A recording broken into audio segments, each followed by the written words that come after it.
so it's just really short right now. But I wanted to get on here because I heard a gentleman on, I think on TikTok, was talking about grandparents.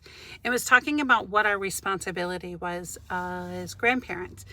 Grandparents today, we are full of adventure. We're full of, doing everything we possibly can do for our grandchildren and building memories and giving them tons of stuff and taking them on adventures and doing things that our grandparents didn't do. When I was a young girl, my grandparents gave us 2 cookies when we'd go over to their house. They weren't grandparents that sat on the floor playing around with us or sitting playing a board game. But I believed and I knew that my grandparents were invested. But today it's like grandparents have to do so much more in order for us to show that we are invested in our children's lives, our grandchildren's lives. And the gentleman said, all of that is good. All of that is amazing. But the one thing that we have a responsibility for if we are Christians and if we know the Lord is that we have a responsibility to help them and to help the next generation to know God and to serve God and to obey God.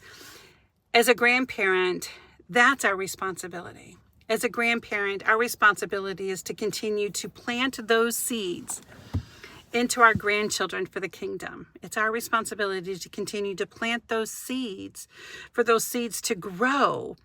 And so I was looking through and looking back and thinking about times in my grandchildren's lives and, times that, my now 10-year-old grandson went on a trip with me, and I told him how Jesus cleans out our heart.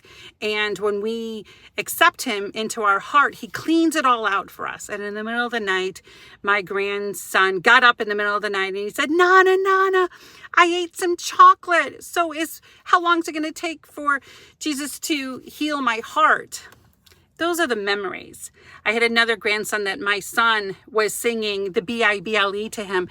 And my grandson said, you can't sing that because my Nana sings that. The impact. I have another grandson that I went to that I took him to the hotel with his sister, and we were like singing and stuff like that, and he said, yeah, I read the Bible. So I called my daughter and I said, you guys started reading the Bible? He goes, no, Mom, he only says that because he's with you. So the impact that you have on your grandchildren's lives is more important than the gifts that you give to them.